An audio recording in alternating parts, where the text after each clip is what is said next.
Thank you, Father, for this blessing of meeting together as one family every day. Help us to apply each new truth we learn each day to enriching our lives and our ability to spread the word. We thank you and we praise you, Father. In Jesus' name, Amen. Amen. Amen. Thank you, Brother Felix, for leading us into that opening prayer. And, brothers and sisters, a warm welcome to each one of you. Today, we are going to reflect on the day's gospel from John chapter 16, verses 5 to 11. John chapter 16, verses 5 to 11. And you know, my sisters and brothers, yesterday we already began with the gospel of John chapter 16, and we would have noticed yesterday the Lord was already talking to us through this passage about the Holy Spirit. In fact, we began yesterday from John chapter 15, verse 26, and we finished right up to John chapter 16, verse number 4.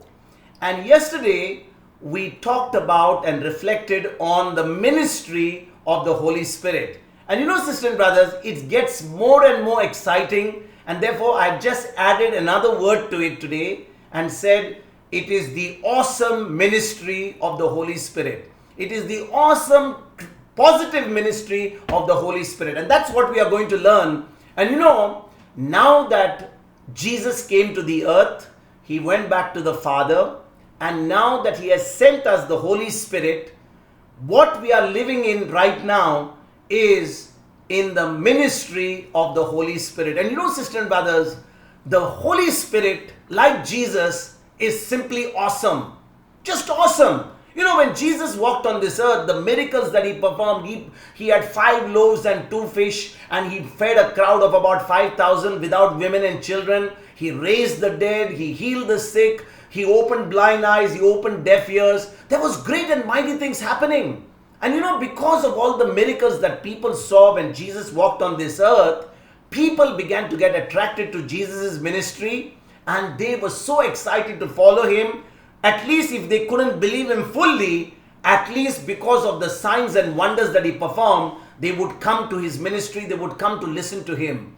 And you know, sisters and brothers, the good news is we have something right now which is as good as the ministry of Jesus. Remember, Jesus is not with us physically on this earth, but he has given us the advocate. He has given us the helper. He has given us the paraclete. He has given us someone with us, living inside of us, who is with us, in us, till the end of time. And that's why this ministry of the Holy Spirit is the awesome, positive ministry of the Holy Spirit. So with this background, after we learned yesterday about the ministry of the Holy Spirit, let's go deeper into the subject, because Jesus is going to tell us something so beautiful concerning the ministry of the Holy Spirit. So with this background, let us go to John chapter 16, verse number 5. But now I am going to him who sent me. Yet none of you asks me, where are you going? Now here Jesus is still talking to his disciples, and he says to them, because he says, I'm going back to the Father. And now Jesus is a little bit concerned, because he's telling the disciples, I am told you that I'm going back to the one who sent me. I'm going back to the Father, but none of you are asking me where I am going. Now, you know, sisters and brothers, listen to this very carefully. We are right now in John chapter 16. But if you read John chapter 14, verse number 5, in John chapter 14, verse number 5, Jesus had asked the disciples, or rather the disciples had asked Jesus the same question. The disciples had asked Jesus the same question, where are you going? It was actually Thomas who had asked this question to Jesus. So let us go just a little back. It's the same sermon, it's the same time Jesus is preaching to his disciples. Let us see what Thomas asked Jesus in John chapter 14, verse number 5, and then let us see what Jesus replied to him. Thomas said to him, Lord, we do not know where you are going. How can we know the way? My brothers and sisters, Thomas, when Jesus said to them, I'm going back to the Father, Thomas is asking Jesus, Lord, we do not know where you're going. So how will we know which is that way? Which is the way to that? And my brothers and sisters, when Jesus got that question from Thomas, he decided to reply not only to Thomas, but he decided to reply that question to all his disciples. And now he replies to them in John chapter 14, verse number 6. Can we read that, please? Verse number 6. I am the way and the truth and the life. No one comes to the Father except through me. My brothers and sisters, look at the answer Jesus gives. Jesus doesn't say, I'm going to the heaven. I'm going to be ascended into the heaven. There's going to be a Boeing 707 that's going to take me. Or there is going to be a Concorde that's going to take me. What is the reply he says? He says, I am the way. I am the truth. I am the life. Jesus didn't say, my brothers and sisters, that I am a way, I am a truth, and I am a life. He said, I am the way, the truth, and the life. And my brothers and sisters, when we understand Jesus' words, no person can come to the Father except through Jesus. Let me say this again. Jesus is saying no one can come into God's presence unless you enter through the blood of Jesus, unless you enter through that sacrifice of Jesus, unless you begin to believe in Jesus. And Jesus is saying, I am the only way, I am the only life, and I am the only truth. And therefore, brothers and sisters, the reaction much later of these disciples, later on, let's go back now to chapter 16, the chapter that we are going to reflect on. If you go to John chapter 16, somewhere between verses 17 and 18, can we see John chapter 16, verses 17 and 18? When you go to John chapter 16, verses 17 to 18, it shows us that the disciples still didn't understand that what Jesus was telling them. They still didn't understand. Let us read that. John chapter 16, verses 17 and 18. Then some of his disciples said to one another, what does he mean by saying to us, a little while and you will no longer see me, and again a little while and you will see me, and because I am going to the Father? They said, what does he mean by this, a little while? We do not know what he is talking about. My brothers and sisters, the disciples would have surely understood that Jesus was speaking of leaving them. That's for sure. They knew that Jesus was going to leave them. And that's why they had so much of sorrow that had filled their hearts, because you will see in the next verse, that is verse number 16, they were sorrowful because Jesus told them he's going to leave them. Brothers and sisters, please understand, the disciples had actually been with Jesus. They had left their fishing business. They had left all the work that they used to do in the world in order to get their livelihood.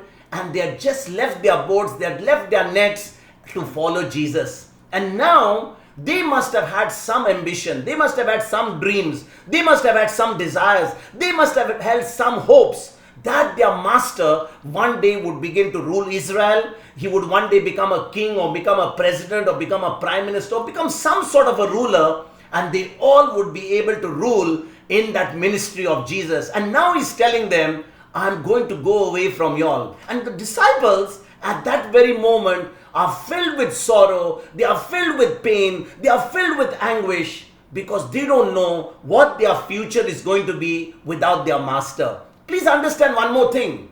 As long as they were with Jesus for those 3.5 years, the disciples had seen how Jesus was being persecuted, how they were really coming to attack Jesus. The Pharisees, the scribes, the religious rulers, the chief priests, all of them, they had all ganged up together. Even the Sadducees, the Herodians, they had all ganged up, and they were after the blood of Jesus. They were actually wanting to kill him. And now that Jesus was going to go away, the disciples knew that they would be next in line. They would be the target of the authorities. And so the authorities, they targeted Jesus. They were now going to kill Jesus. And now that Jesus is telling his own disciples, it's time for me to go, the disciples' heart is filled with sorrow. They are filled with anguish. They are filled with pain. They just cannot understand what is going on. Let us go to the next verse and see in Jesus' words as he recognizes in the Spirit what these disciples are going through. John chapter 16, verse number 6.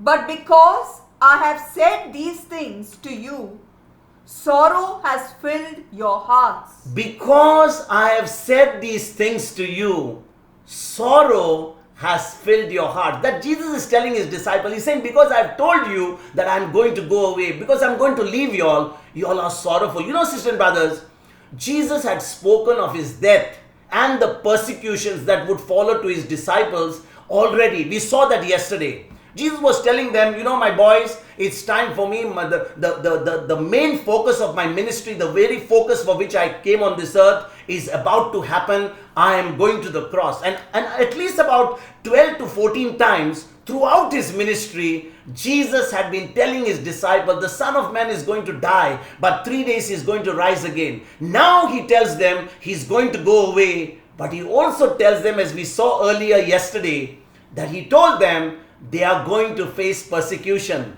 They are going to face even death. They will be martyred for their faith. Now that they know that their master is not going to be with them, they are going to be alone. There is an anguish, there is a fear that comes upon them. And you know, my brothers and sisters, anyone in the place of those disciples, anyone in the place of the disciples would have actually felt the same. They would have felt the same. There is no doubt about it. You know, brothers and sisters, let me put it this way. As long as the children have their parents with them, you know, today there are children who are probably young, teenagers, their parents are living, they actually, you know, they know that their food will be there on the table, the parents will take care of their fees, they will take care of their expenses, everything. But all of a sudden, when one of the parent passes away, maybe for example, the father or the mother passes away, there is always going to be a vacuum in that house. Why? Because that particular input that is coming in is now going to be stopped. For example, if the father passes away and the mother is a homemaker, now there is not going to be any income coming because the father is no more, he is not able to work. For example, if the mother passes away, the father is working, now the children are not going to receive that motherly, tenderly care because the mother is not there. And you know, my sisters and brothers, when the children begin to find that they don't have the father and the mother, there are times they will go to somebody else, they will try to take comfort with somebody else, they will try to find security in somebody else. And usually, if you are not following the Good Shepherd, there is a big possibility that they will get into the wrong company, they will get into the wrong influences, and now they will be just drifting away. Their life will become absolutely miserable. And now these same disciples have been discipled by their master Jesus. But it's going to go away. Now they know who's going to disciple us, who's going to be with us, who is going to be our leader. And now they are totally sorrowful, they are full of pain. And you know, my brothers and sisters, most of us, listen to this very carefully, most of us would think that this news that Jesus is giving them would only bring them sorrow. And yes, it would bring them sorrow. I've already explained to you, it would bring them sorrow because Jesus was going to go away. But you know, my brothers and sisters, if they had fully understood what was happening, you know, they should have understood what was happening. They could have rejoiced at what Jesus was telling them. Please understand, you know, Jesus is telling them, listen, my boys, I have to go. My ministry is over. But when I go away, I'm going to send you the advocate. I'm going to send you the helper. I'm going to send you the Holy Spirit. I'm going to send you somebody who's going to be with you, in you, wherever you go. For example, if I am with you right now, if I tell Peter that, Peter, let's be together, and I send John and I send Andrew away, you know, to the market or probably to do something, Andrew and John will not have me with them because I'm with you, Peter. But when the Holy Spirit comes, whether you are on the North Pole or on the South Pole, whether you are in the church or whether you are in the supermarket, remember, the Holy Spirit is with us every single moment. And he can be with John, he can be with Peter, he can be with Joyce, he can be with Vincent, he can be with Melanie, he can be with Verena, he can be with everybody. Even though we are in two different places, we are all over the world, because the Holy Spirit can dwell inside of us. And you know, sisters and brothers, because these disciples did not understand, they did not know what they were going to receive, they were full of sorrow, they were full of joy, of sadness. And you know, the departure of Jesus and the indwelling of the Holy Spirit in each of their hearts was much better than having Jesus with them in his physical body. You know, just think about it, my brothers and sisters. Jesus is going to go away from them in a physical body, but he's going to send the Holy Spirit, he's going to send the helper who's going to be with them, in them, till the end of time. So the Holy Spirit was going to be with them irrespective whether he was with 5 people or with 10 people. The day they believed in the gospel of Jesus, the day they believed in the sacrifice of Jesus, the Holy Spirit would come and possess them. You know, my brothers and sisters, the good news is, now that we are born again, listen to this very carefully. Now that we are born again, we are possessed by the living God. We are possessed by the Holy Spirit. We are God-possessed people. We are not demon-possessed people. We have the Holy Spirit, the third person of the Trinity, living on the inside of us. And if you understand this truth, my brothers and sisters, it is an awesome revelation for us to understand that we have God Almighty living on the inside of us. We don't see him, but his effects can be felt when we renew this mind and we draw everything that is on the inside of us with the help of the helper. His name is Holy Spirit. You know, my brothers and sisters, this is exactly what Jesus was trying to tell these disciples.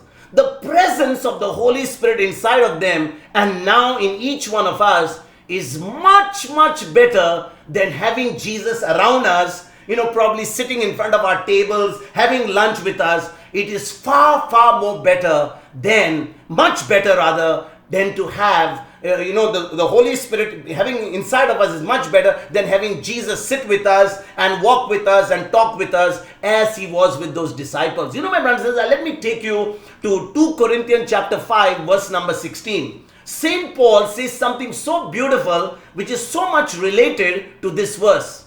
You know, in 2 Corinthians chapter 5, verse number 18, St. Paul was saying that, you know, we don't regard anybody from a human point of view right now. Nobody we regard. If you really belong to Christ, you don't look at somebody who's a believer just like a believer. For example, if I look at you, my brothers and sisters, I'm not looking at you just because you got a name. Say your name is Mariola, your name is Verena, your name is Joyce, your name is John, your name is Peter. I'm not looking at you just like that. I am supposed to recognize the Christ in you. If you are a believer of the Lord Jesus Christ, when we look at one another, we are looking at the Christ that is on the inside of us, because without him, we are nothing. Remember, my brothers and sisters, Jesus said to us in John chapter 15, verse number 5, he said, he is the vine, we are the branches. If we remain in him, we will be able to bear fruit, because if we are not connected to him, we can do nothing, absolutely nothing. We may do a lot of things. We may eat, we may go to work, we may drive a car, we may use the phone, we may be able to build castles in the air. But in God's kingdom, without Christ, even though we do all these things, it is a big zero.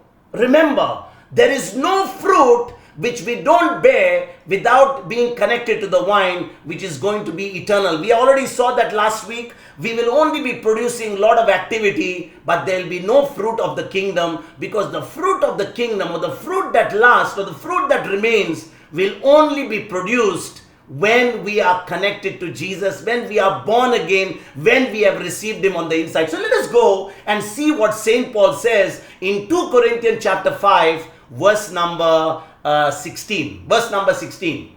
From now on, therefore, we regard no one from a human point of view. Even though we once knew Christ from a human point of view, we no longer know him that way. He says we now no longer regard anyone from a human point of view. What is he talking about, my brothers and sisters? Exactly what I said earlier. You know, you don't look at a believer just like a human being. Because, you know, my brothers and sisters, the day we accepted Christ, the day we were born again, we are no more human. We are now 1/3 Holy Spirit already. The Spirit of God dwells inside of us. If you understand that you and I as believers, we are spirit, soul and body. Our spirit has been possessed by the living God. Our soul, which is our mind, needs to be renewed. That's the effort we need to do. And this body, which will decay and will remain here for which will rot in the earth of the earth, in the ground of the earth, is something that is the least significant, because that is all that we require in order to walk on this earth. So it is important that it is our spirit and our soul which is going to live in a resurrected body when Jesus comes again. And therefore, brothers and sisters, because we are a new creation, listen to this very carefully, because we are a new creation now in Christ, He lives inside of us through the Holy Spirit, which is through our new birth. Now we are exactly like Christ on this planet earth. What a privilege for us. You know, my brothers, when we understand this, when we understand that we are like Christ living here on earth, because Christ lives on the inside of us through the Holy Spirit, now we are not going to look at fellow believers just like human beings. We are going to look at them in a different way. We are going to look at Christ in them. And that's why that's why Jesus said, on the day of His return, on the day of judgment, we know what He said: when I come to judge, I will only be separating the sheep from the goats.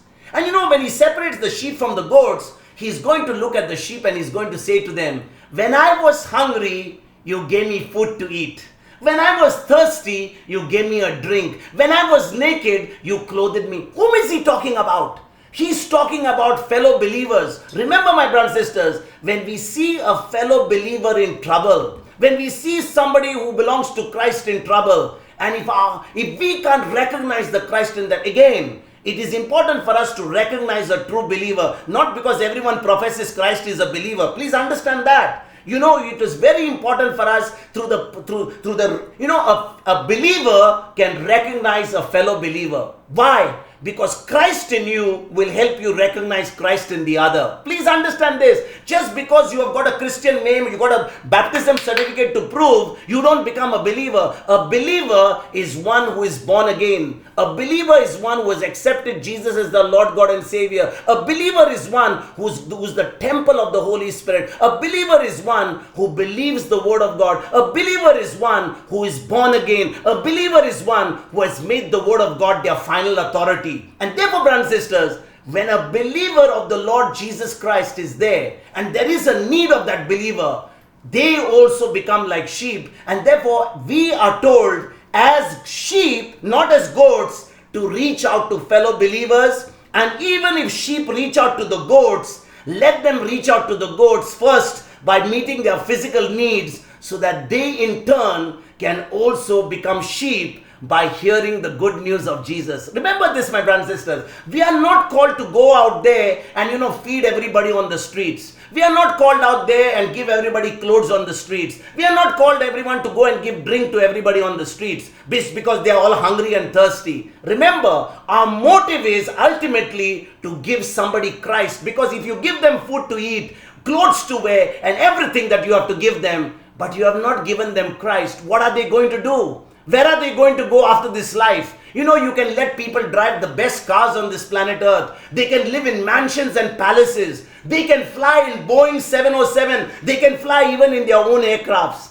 But eventually, if they are not born again, if they have never believed in Christ, where are they going to go after this life? They are going to be damned without Christ for all eternity. Jesus said, I am the way, I am the truth, I am the life. No one can come to the Father except through me. And therefore, brothers and sisters, it is important for us not to regard people just from a human standpoint of view, but to see the Christ in them, to respond to the Christ in them. Christ in distress is a fellow believer in distress, because when you go and reach out to a fellow believer, because Christ is asking you to be a blessing to them, you just cannot ignore that, because you are a sheep. You are going to be judged on the day of judgment by what you really did to a fellow sheep. He said, when I was hungry, you did not give me a food to eat. I was thirsty, you never gave me a drink. Is this talking about everybody on the streets? Is it talking about everybody on this planet Earth? No, he's talking about believers. He's talking about sheep. Sheep have to reach to sheep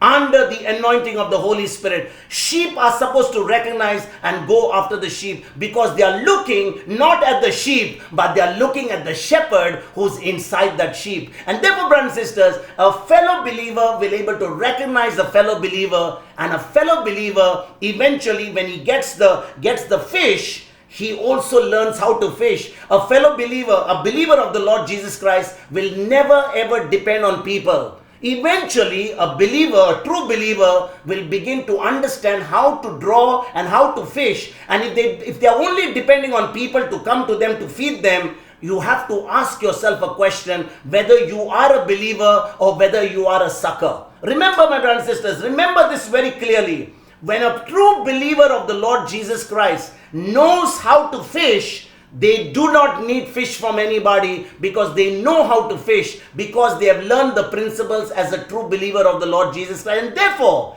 when you understand that you are a believer of the Lord Jesus Christ and you are supposed to reach out to other believers and have fellowship with other believers, you are also called to go and reach out to those who are unbelievers, but at the same time, don't go there only to give them fish. Also, we are called to teach them to fish so that they will enter into the net and they also will be able to follow the same shepherd. His name is Holy Spirit. Amen. Let us go to John chapter 16, verse number 7. Nevertheless, I tell you the truth. It is to your advantage that I go away. For if I do not go away, the advocate will not come to you. But if I go, I will send him to you.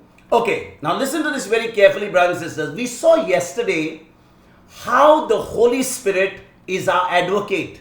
You know, we went in detail yesterday because we saw all these scriptures. Here again in John chapter 16, verse number 7, Jesus is calling the Holy Spirit the advocate. And we're not going to go into detail on that, but then we would have to understand, if we went yesterday, we really heard yesterday very clearly, the Holy Spirit is our advocate.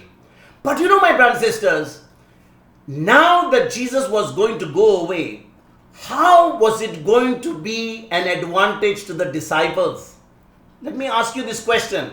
Jesus is saying, nevertheless, I tell you the truth, he says, it is to your advantage that I go away. For if I do not go away, the advocate will not come to you. But if I go, I will send him to you. You know, sister and brother, just think about it for a moment. You know, Jesus is saying here that only if he goes away from this world, even if he goes back to the Father, then only he can send the Holy Spirit. Then only it is to our advantage. Now, brothers and sisters, what could be better than having Jesus physically present with us? It would be wonderful. Many times, you know, before I came to the Word of God, I used to always think how blessed those disciples were. How blessed was Peter? How blessed was Andrew? How blessed was John? How blessed was Bartholomew? How blessed was, Matthew? I was just thinking, they were so blessed. They had Jesus with them. They could sit with Jesus. They could eat with Jesus. They could give high five to Jesus. And they could have had a joke with Jesus. And I was thinking to myself, I wish I was during that time. But you know, my brothers and sisters, what could be better than having Jesus physically present with us? And the answer is having the Holy Spirit live inside of us. That's the answer.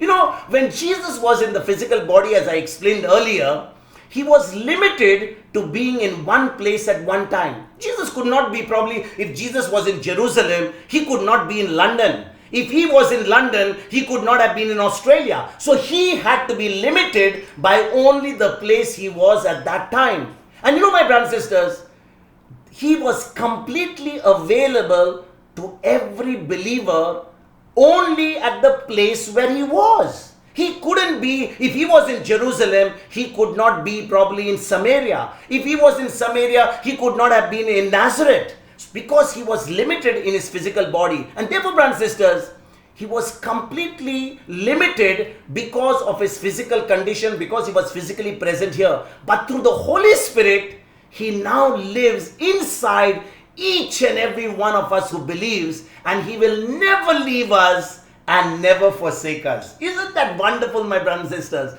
The Holy Spirit is in us, with us, and he is dwelling inside of us. He is never taking a vacation. He will never go away. He is with us till the end of time. How do we know? Hebrews chapter 13, verse number 5.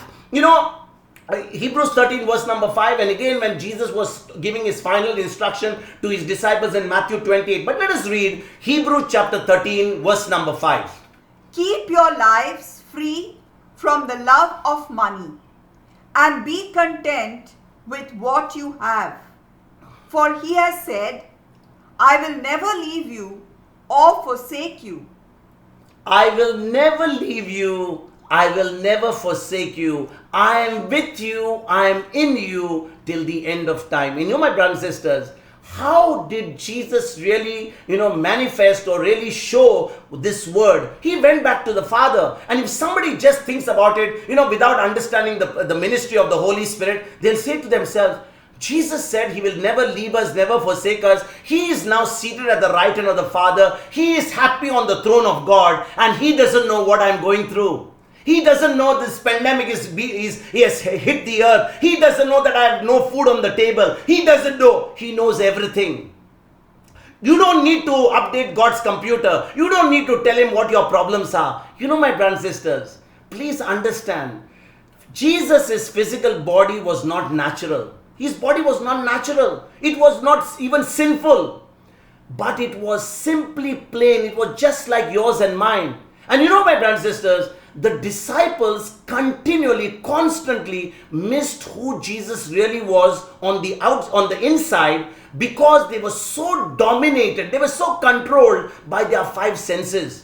My brothers and sisters, imagine Jesus is sitting them every day with them. He's eating food with them. He's talking to them. They just get used to Jesus. Probably he had a long beard. Maybe, he had not combed his hair. Maybe Jesus had not had a bath for a few days. He was sweating. So they must have just said, oh, can this be God? He's just like our master. He's just like our Guruji. But, he can't be God, because they were seeing him all the time in the flesh. He was really the Son of God. And my brothers and sisters, now that we have the indwelling presence of the Holy Spirit, whose main purpose is to reveal the true Jesus to us, we can know Jesus in a more intimate way and with more understanding than these first disciples knew him at that time. Can you understand, my brothers? Just think about it. Every day if you see your spouse, you see your husband, you see your wife. Every day you see, there's a time comes, my wife is there, my husband is there.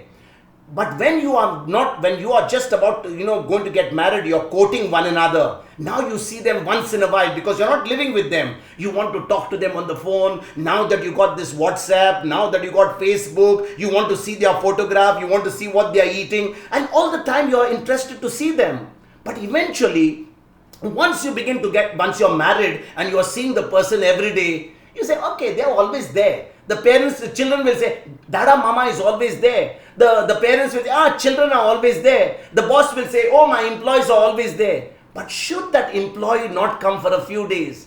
Should the parents be sick and they are not able to do anything? Or for example, as I said earlier, the parents just pass away. Now the children are going to miss their parents. Whatever words they spoke, whatever teachings they gave, whatever they really valued, the children are going to remember. And that's the same thing what Jesus was saying here. My brothers and sisters, now that we have the Holy Spirit in us, now that God lives on the inside of us, our understanding of Jesus, our intimacy with Jesus is far more than what those disciples had when they saw Jesus face to face. And once I understood this, then I said, Lord, I think we are much better off. Even though I was thinking at one time, Jesus, it would be so nice like my wife, like my children. You are right there with me. I can see you. I can do a high five for you. I can tell you, Lord, what's happening right now. I could discuss with him. But my brothers and sisters, if I do it 1 day, 2 days is fine. But if for 3.5 years I'm going to see the same face all the time, even though all the miracles are coming, it comes to a stage where I just begin to take for granted. I can say, I can always listen to this later. I can always listen to him later. I can ask somebody else. But once you are sucked up to the Word of God, once you become glued to the Word of God, once you become in love with Jesus, you want every opportunity to hear His voice. You want every opportunity to hear His word. You want every secret to be known because you are hungry, you are thirsty. The Holy Spirit in you is driving you in order to receive that secrets, to receive that revelation. That's exactly the job of the Holy Spirit. That's an awesome benefit for us of the Holy Spirit. My brothers, please understand, anybody you see in the physical, for example, when my parents were living, just because they are living, I took for granted that food would always be there, breakfast, lunch, dinner. When I left my home to study away, now I realize how important and how tasty my mother's food was, how tasty was homemade food. I missed the love of my parents. But as I began to go out, I began to value what I was missing. I began to value what I was not getting on an everyday basis. Now that they are gone away, now that I remember, now that I've grown up, there are words that our parents spoke. There are words that they gave us advice, which we try to follow when we begin to think about them, although they are not physically present. And that's exactly what the Holy Spirit does. He reminds us what Jesus has spoken to us, because it is the job of the Holy Spirit to teach us what Jesus did and to remind us of every word that He spoke, so that at every stage of our life, we can remind ourselves of what the word is really saying. Amen? Let us go to John chapter 16, verse number 8. And when He comes, He will prove the world wrong about sin and righteousness and judgment. Now this is something absolutely awesome, my brothers. Just another wonderful thing about the Holy Spirit. When you think about what the Holy Spirit is doing, the ministry of the Holy Spirit is simply awesome. It is, once you understand these verses, I tell you, my brothers and sisters, today, many of you are going to have your strongholds broken. Many people's strongholds are going to be broken. Your entire thinking, the way you relate to God is going to change. Let me explain to you. And I would request all of you to please do not multitask. Please keep full attention, because these three verses which we are going to reflect on today are simply going to teach us something very beautiful. Sisters and brothers, the Holy Spirit doesn't convict people of things that they do wrong. Let me say this again. The Holy Spirit does not convict people of things that they do wrong, that are wrong, but of the fact that they are not believing in Jesus. Let me say this one more time. I want you to write it down in block letters so that you will remind yourselves this particular ministry of the Holy Spirit. The Holy Spirit does not convict people of things that they do that are wrong. He's not interested in the things that you do wrong, but of the fact that we are not believing in Jesus. We are not believing in His word. That is the job of the Holy Spirit. And those who don't, give their money, they don't give their tithe. We use that word tithe. I don't want to use that word tithe, because tithe is more of an Old Testament scripture. Tithe was supposed to be 10%. And in the New Covenant, we don't call it tithe. In the New Covenant, it's only called as love. So in the Old Covenant, it was always called as tithe, which was 10%. But in the New Covenant, it is only love. So it is only a love offering. So those who don't give their love offering or give will not be convicted about their lack of giving. They will not be convicted by the Holy Spirit, but about the fact that they are not trusting God or trusting Jesus with their finances. Think of it, my brothers. Many times we think, I'm not want to give anything to anybody. I'm always tight-fisted. I'm a miser. The reason why you are a miser, the reason why you are selfish, the reason why you don't want to open your hands and put your hands in your pocket and give to somebody is not because you don't want to give. That's not the sin. The sin is you are not believing in Jesus. You're not trusting your finances with the Lord. My brothers, please understand this. All acts of sin come from this one simple act of not believing in Jesus and resting in a relationship and an intimacy with Christ. Once we have an intimacy with Jesus, once we have a relationship with Jesus, we know this God, and therefore we are not going to be controlled by our actions. Because of that relationship, because we really value His word, because we are believing what He says, we are able to trust Him. My friends, let me give you some examples so that things will become very clear to you. Let's go back to the book of Genesis. Let us go right up to creation. Adam and Eve eating that sin from the fruit of good and evil, that was not the sin. Many people think that was the sin that they committed by eating the fruit. It was not that sin of eating the fruit, but it was not believing in the goodness of God. They were not believing in the goodness of God. They bought the lie that God had, held something good from them. And that is why they doubted God and believed the devil. They believed Satan. My brothers and sisters, just think about it. Let us read Genesis chapter 3, verse number 5. I want to read Genesis chapter 3, verse number 5 to you all. For God knows that when you eat of it, your eyes will be opened, and you will be like God, knowing good and evil. Look at the lie they believed from the devil. God had given them the whole paradise. He had told them you can eat from every tree. Just one tree they were told not to eat. Instead of believing in the goodness of God, that what a good God He has told us out of the 1,000 or 2,000 or 10,000 trees, He has told us not to eat only one tree. They should have surely understood that this is a good God. Only one tree. Who cares whether we eat from that tree or not? But they doubted the goodness of God. They believed the lie of the devil. Let's go to David.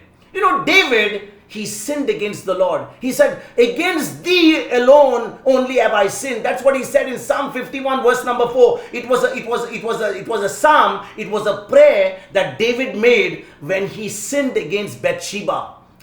He killed Uriah, the husband of Bathsheba, and then finally he wanted to do away with Uriah after committing adultery with Bathsheba. I want to take you to Psalm 51 verse number 4. Against you alone have I sinned, and done what is evil in your sight, so that you are justified in your sentence and blameless when you pass judgment. Sisters and brothers, if you read the second book of Samuel chapter 12 verse number 10, God came and spoke through the prophet Samuel to David. And when David committed adultery and murder, actually speaking, David had despised God. The real root of David's sin was against God. It was not against Uriah. It was not against Bathsheba. Many people will think, oh, he killed Uriah. He committed adultery with Bathsheba. But actually speaking, my brothers and sisters, it was not Uriah that he committed sin with, not by murdering him, by putting him into the battlefield, by committing adultery against Bathsheba. It was the root cause of David's sin was against God. He did not trust God. He did not understand that even though he was given the rulership of the whole kingdom of Israel, he had everything under his care. He was not supposed to take the wife of somebody else. He knew when he called Uriah to his palace in order to have a relationship with her, he knew that she was the wife of Uriah. And that's why when she was pregnant, he wanted to kill the husband Uriah, which he eventually did. In fact, he wanted to hide that pregnancy that was caused to Bathsheba by asking Uriah, the husband, to come from the battlefield and to sleep with his wife, which he never did. Eventually, seeing that Bathsheba and Uriah were not going to spend the night together, eventually David got Uriah into the battlefield and killed him. My brothers and sisters, he committed adultery with Bathsheba. He committed a murder of Uriah. He covered up the crime. And his biggest battle or his biggest sin was he despised God. The root cause of David's sin was not murder and adultery, but it was he not trusting God. Let us go to another Old Testament hero. Joseph the dreamer. Joseph was in the house of Potiphar. Joseph was in the house of Potiphar, and in the house of Potiphar, Potiphar's wife wanted Joseph to have a relationship with her. Joseph was a virgin. Joseph had never had any relationship with a woman. But when Potiphar's wife asked him to go and have a relationship with him, Joseph said, I cannot sin against my God. I cannot do this great wickedness in the sight of God. Where did we read that? Genesis chapter 39 verse number 9. Can we read that please? In Genesis chapter 39 verse number 9, Joseph told Potiphar's wife, I cannot do this sinful thing. I cannot sleep with you. I cannot betray my master. You belong to your master. Even though you got this desire of having a relationship with me, I will not sin against my God. Let us read that. Genesis chapter 39 verse number 9. He is not greater in this house than I am, nor has he kept back anything from me except yourself, because you are his wife. How then could I do this great wickedness and sin against God? How could I do such wickedness and sin against my God? My brothers and sisters, the reason why Joseph did not commit that sin is because he trusted God. So many times, my brothers and sisters, I can tell you for sure, there are many people who call themselves men and women of God. They have fallen astray. They have gone into the wrong side only because of this sin. The devil has come to them. People have looked up to them on the altar, looked up to them at the stage. People have looked up to them at the pulpit. These people have begun to think that they are God, and they have gone into the sin of adultery. They have gone into the sin of the flesh. And my sister and brothers, it is only because they never trusted God. They sinned against God. The sin of adultery is not the sin, but it was the sin that they did not believe in the goodness of God. My brothers and sisters, please understand this. The reason not to steal or not to rob is because that action reveals a lack of trust in God as their source. Whenever somebody steals, whenever somebody is robbing, whenever somebody is trying to pilfer from somebody, whenever somebody is trying to extort from somebody, what is the sin? It is not the sin of robbery. It is the lack of trusting God as our source for everything. My brothers, again, the real reason not to commit adultery is because that act reveals that we do not believe in the Lord when He said from the beginning, God made them male and female, that two shall become one flesh, and they shall never be separated. That's what God said. When two are joined together, they are no longer two but one. That's what happens in a marriage. When you understand God's word, when you focus on the word, you will never fall for any temptation. You will never fall for any man or any woman after you are married, because that particular sin is a sin against God. You're not trusting God. Again, where is it mentioned?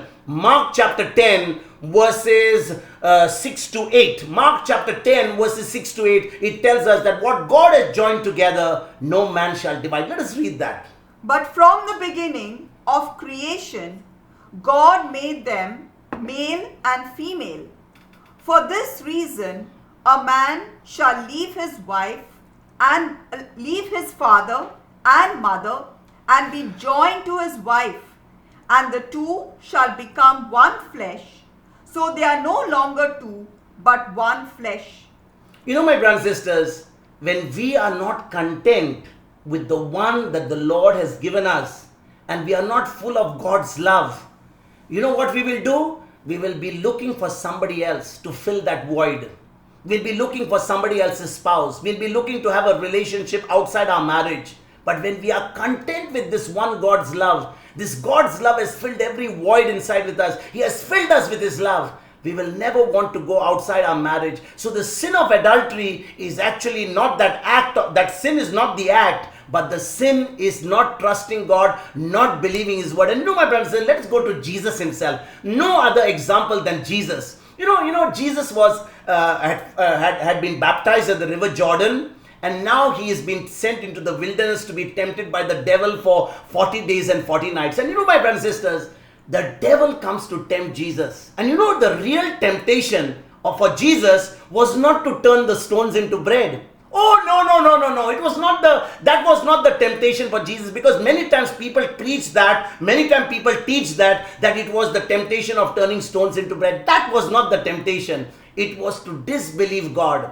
You know, my brothers and sisters, his father had just told him in an audible voice at his baptism in the Jordan River, when John the Baptist was baptizing him. He had said that Jesus was his son and that he was well pleased with him. Where did we read that? In Matthew chapter 3 verse 17, and then again in Luke chapter 3 also. Let us read Matthew chapter 3 verse number 17. When Jesus was baptized in the river Jordan by John the Baptist, the heavenly Father's voice was heard. The Trinity appeared there, because the Holy Spirit like a dove appeared. The Father, the Son, and the Holy Spirit was present at the baptism of Jesus. Let us read that. Matthew chapter 3 verse number 17. And a voice from heaven said, "This is my Son, the beloved, with whom I am well pleased." This is my Son, the beloved, with whom I am well pleased. Now Jesus hears that voice. He knows that he is the Son of God. You remember, Jesus is a totally 100% man. He has to get that. He has to get that information that he is the Son of God through a revelation. He has to get it through the Spirit. It's not automatically fed into Jesus' computer. Jesus' brain was not having all the knowledge of God. He had it in his spirit, but it had to be drawn out by faith. And so now the Father speaks to him. He says to him, "You are my beloved Son, with whom I am well pleased." Now he goes into the wilderness. The devil begins to tempt him. And what is the devil doing?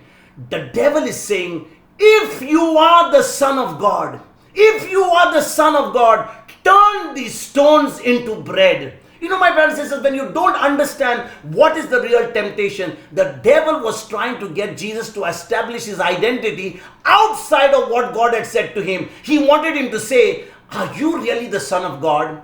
Are you really trying to, imagine yourself as the Son of God?" And this is the same way he tries to tempt each one of us even today.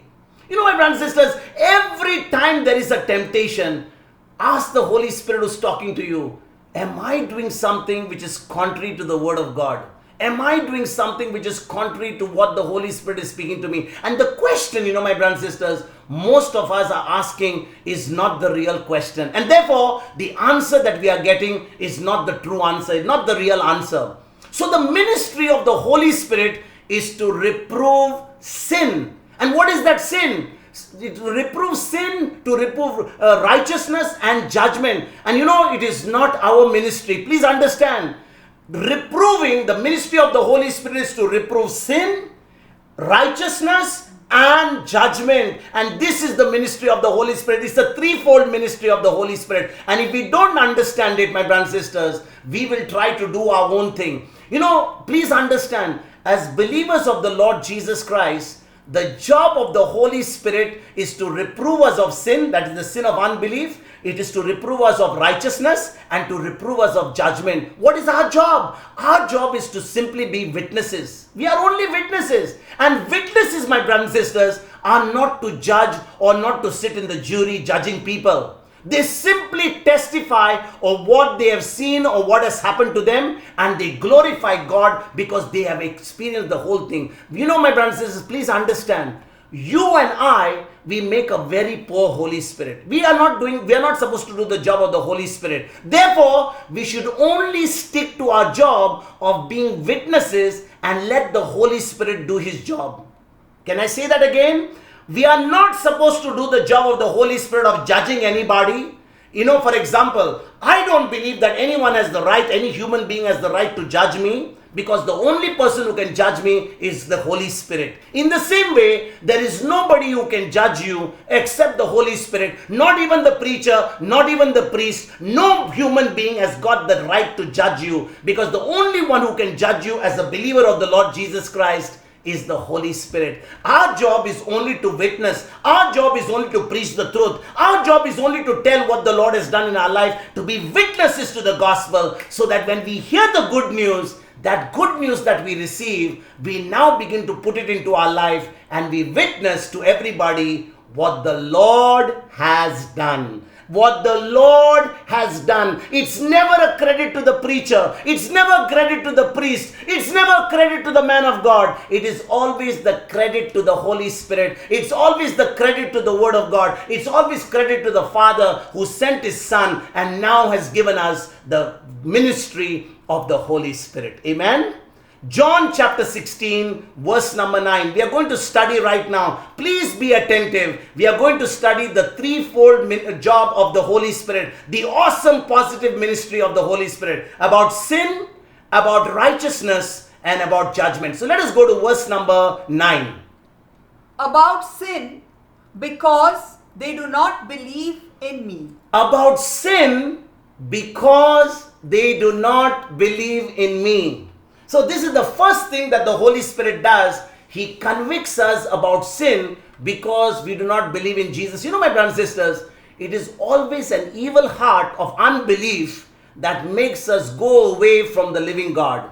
It's always a heart of unbelief, because the Word of God tells us we are supposed to believe with our heart, not believe with our mind. Our mind can go for a spin. Our mind can go wishy-washy. Our mind can start fluctuating. But our heart should never fluctuate. We should never doubt the Word of God. And therefore, it is an evil thing. It's an evil heart of unbelief that makes us go away, makes us depart from the living God. That's what it says in Hebrews chapter 3, verse number 12. And know, my brothers and sisters, our actions are not the real issue. As I said to you all earlier, I talked about Joseph, I talked about Adam and Eve, I talked about David, I talked about, all these heroes in the Old Testament. Remember, our action is not the real issue. They are just the results and, the symptoms or the effects of our evil heart of unbelief. And that is exactly what the Holy Spirit convicts us of. People are not going to go to hell because of their individual sins. Many people think that because I committed that sin in 1940, I went and did some stupid things before, I yelled at somebody, I cut off somebody's throat, I did all those negative things. That's why the Lord is angry with me. That's why I'm going to hell.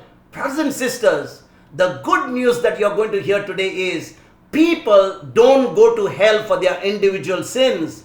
The sins of the whole world have been paid by Jesus on the cross of Calvary. 1 John chapter 2 verse 2. Remember, Jesus has paid for all our sins on the cross of Calvary. We are not going to hell for our individual sins. Let us see what is that sin that is going to take us to hell. 1 John chapter 2 verse 2 tells us all our individual sins have already been paid for by Jesus on the cross. Let us read that. And He is the atoning sacrifice for our sins. And not for ours only, but also for the sins of the whole world. The sins of the whole world have been atoned for by the precious blood of Jesus. In fact, brothers and sisters, if somebody believes in Jesus, it seems that they never committed sin at all. Let me say this again. Jesus paid for the sins even before they were created. You and I were not born. Were we born 2,000 years ago?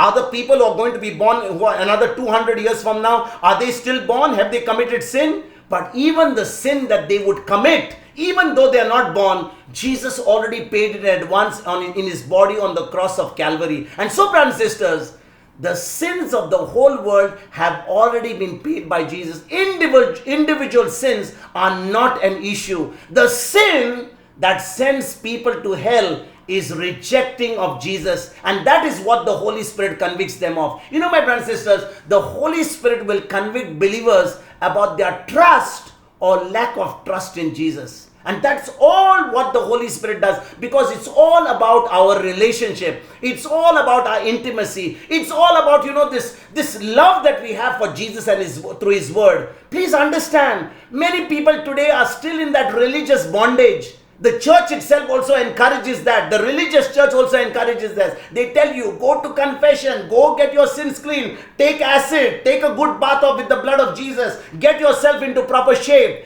Then the Holy Spirit will come upon you. This is only a religious teaching. The day you accepted Christ, the day you were born again, your spirit became the same as Jesus.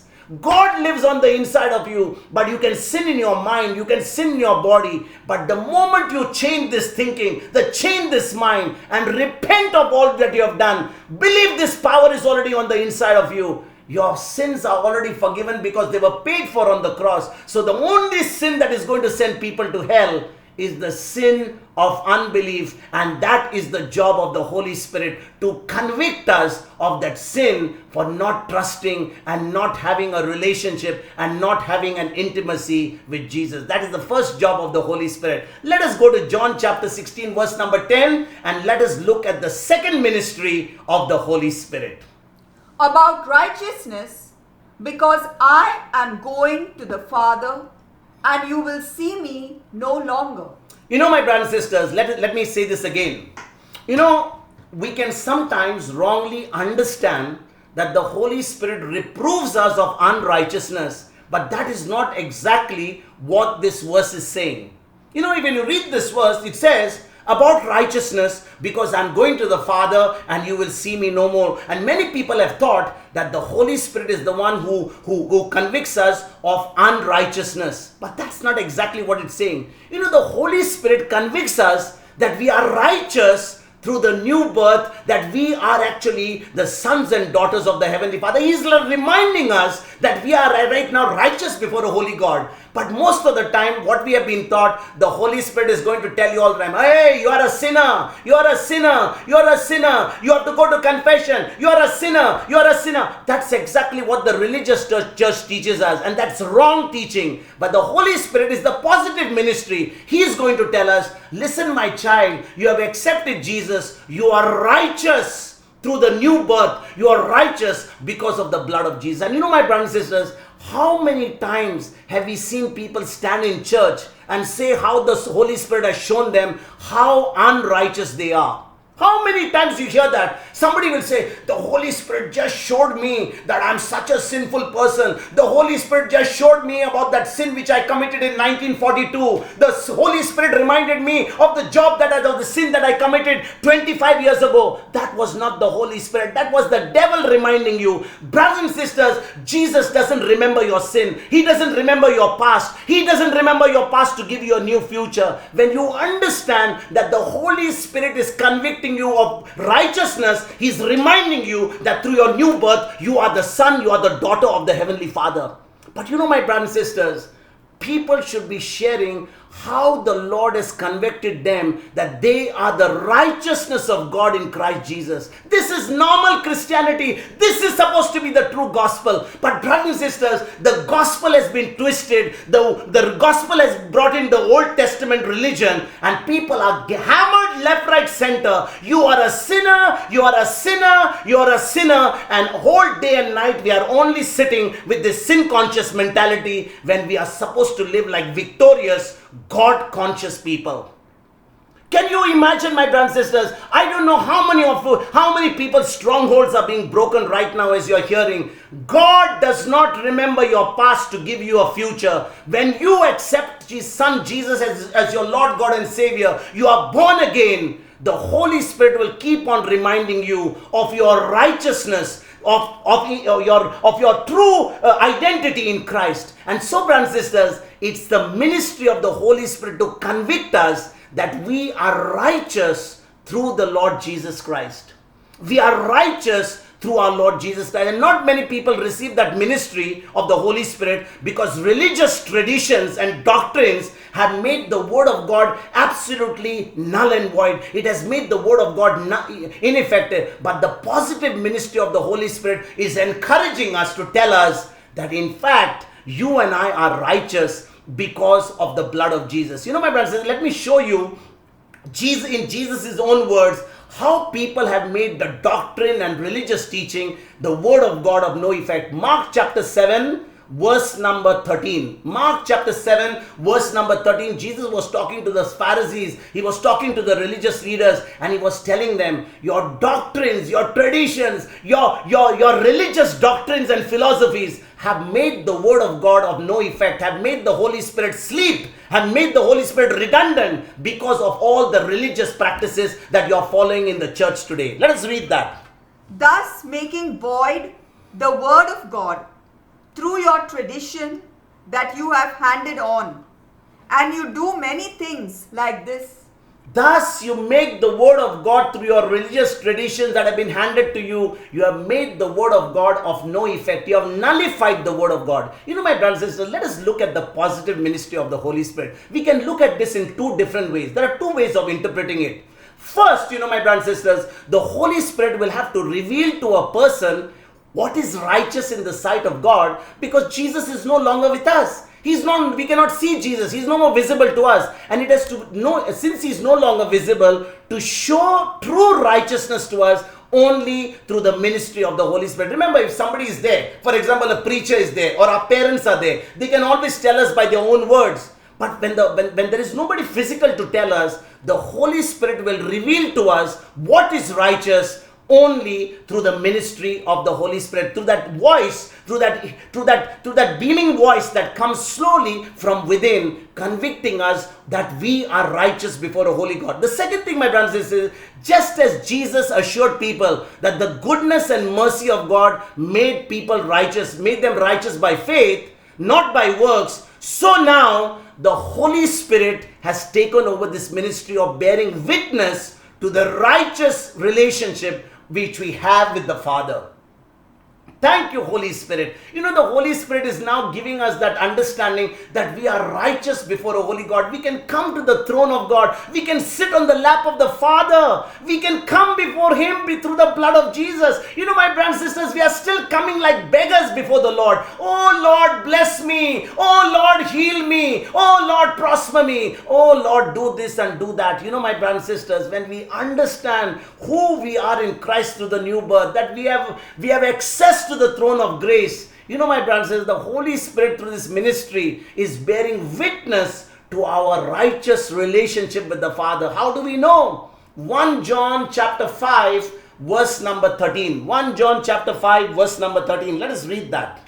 I write these things to you who believe in the name of the Son of God, so that you may know that you have eternal life. You know, what is eternal life? Eternal life, my brothers and sisters, is a relationship. Eternal life is not something that people are going to live after they go from this earth. You know, many times because of this pandemic which is going around, you know, the usual thing that people will put on WhatsApp message when somebody announces, they will say, this particular person has passed away. Immediately you'll have messages, rest in peace, we pray for the soul, eternal rest give unto them. Why do you need to pray?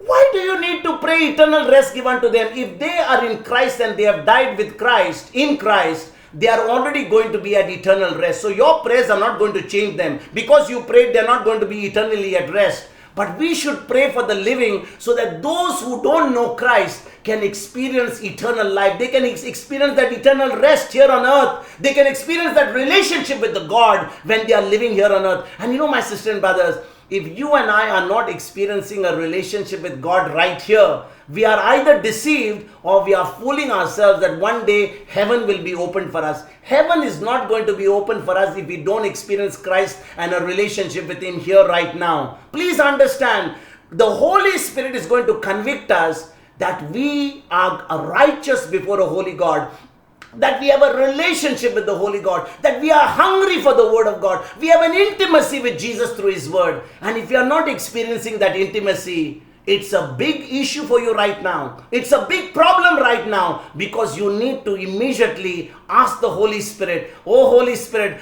help me to help my unbelief. Let me please bring me into a relationship with the Holy Spirit. Please bring me a relationship with Jesus. Please help me, make me hungry for the Word. I want to have a relationship with God. I want to have an intimacy with Jesus. You know, my brothers and sisters, we will cry to everybody. We will ask everybody to pray. Brother, I don't have food to eat. Brother, I don't have money to pay my rent. Brother, I don't have anything on my table. That's all we will pray. Are we really praying to the Lord? Lord, I don't have an intimacy with you. Lord, I'm not experiencing that relationship with you. I'm doing religion, Lord. Please help me to have intimacy. Is that our cry today? Is that our cry, my brothers and sisters? Is the Holy Spirit making us cry for the bread of life? Is He making us hungry for the Word of God? Is He convicting us of our righteousness before God? That is the job of the Holy Spirit. Let us go to the third ministry ministry of the Holy Spirit in John chapter 16, verse number 11. About judgment, because the ruler of this world has been condemned. About judgment. So the first was about sin, the sin of unbelief. The second one was about righteousness. We are righteous now. And now about judgment, because the ruler of this world has been condemned. You know, my brothers, this is not saying that the Holy Spirit tells us that we will be judged if we do not repent. That's not the job of the Holy Spirit. Holy Spirit is not going to tell us if you don't repent, you're going to go to hell. That's not the job of the Holy Spirit. That's the job of those who want to be judges, those who want to be taking the place of God. Those are the people who are actually it is the job of the devil to all the time torment us, as we saw yesterday in Revelation 12:11. His job is to always accuse the brethren. But you know, my brothers and sisters, the Holy Spirit will not judge us if we do not repent. This verse is speaking of the Holy Spirit showing us that Satan has already been judged. Satan has already been judged when Jesus hung there on the cross and he was illegally hung there on the cross. Satan lost the battle. He has already been judged. You know, my brothers and sisters, the devil is the one who is judged, not us.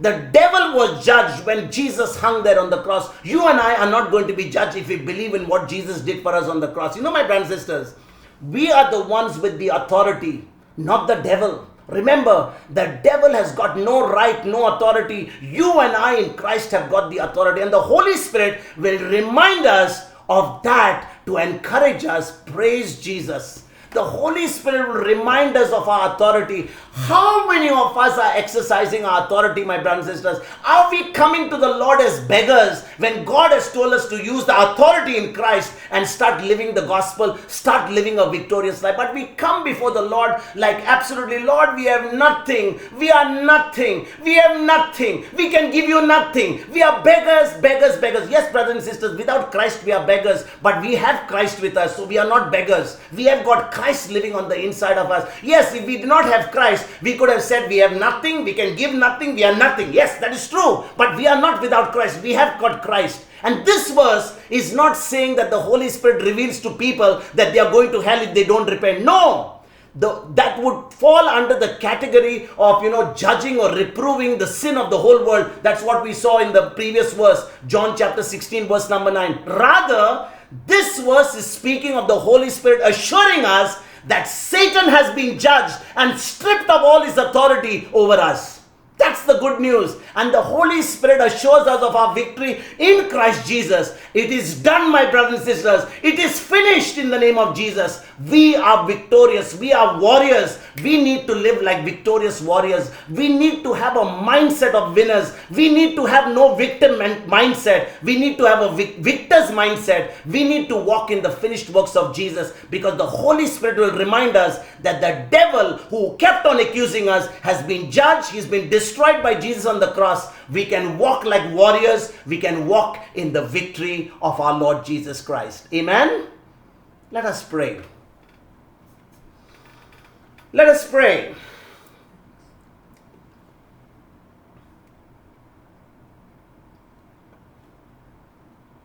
Brother Felix? Father in heaven, we thank you, we praise you, Lord, for giving us this opportunity to share your word. Thank you, Lord, for teaching us today on this awesome, positive ministry of the Holy Spirit.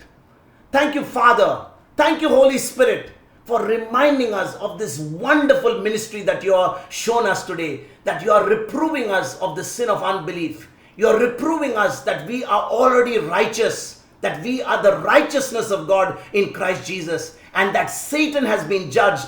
We are victors, we are warriors, we are winners because of the blood of Jesus, and for giving us this understanding so that we can walk in the victory of Christ. We thank you and we praise you, Father, in the glorious and mighty name of Jesus.